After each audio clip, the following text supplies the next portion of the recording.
Now, the critical, because everything to do with human disaster, also the question of the critical element is a question of timing. Time, sure. Yes. So, what is NEMA's response time to emergency situations? Let me first look at Southwest Nigeria.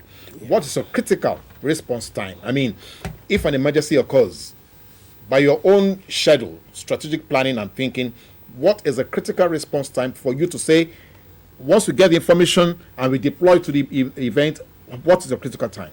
The critical time, theoretically, is 10 to 15 minutes. But practically... 10 to 15 minutes, that's 10 beautiful. to 15 minutes. But practically, yes, it depends on the geographical distance of the incident scene to NEMA zonal office. But notwithstanding that fact, we have people on ground. We have emergency management vanguards who have volunteered to give information and respond to some extent before the professional responders come. And so critical time, we have been able to stem it. It's not too far apart. but in reality, what is it right now? In reality, if it's within Lagos, give NEMA 20-25 minutes. They're there. If it is outside Lagos, our stakeholders will be there, and then we join in as time goes on.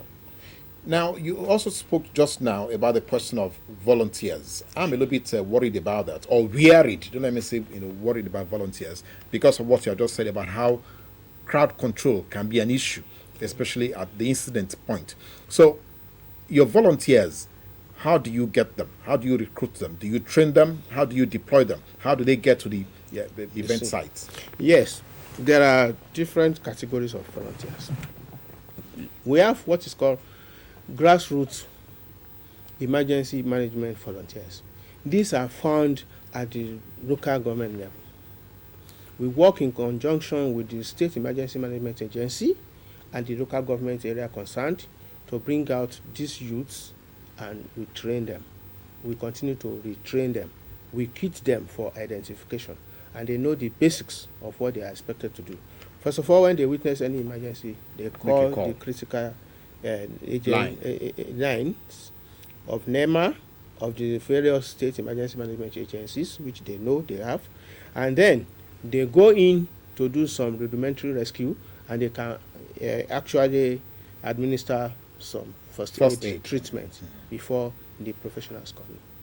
Now, do you then have... the second category of emergency management volunteers that we have is that we have partnered with the National Youth Service Corps. These youth corps are found virtually everywhere in every nook and corner, cranny of the country, and so we use this advantage to train them and tell them what to do in case of emergency. That is number two. Number three, which is on stream, in some states we have them. We have the executive emergency management volunteers. These are professionals in their own right. Some of them are doctors, some of them are nurses, some of them are lawyers, and so engineers and the like. So we train these people in order to be able to stem an emergency from snowballing into disasters before we come in.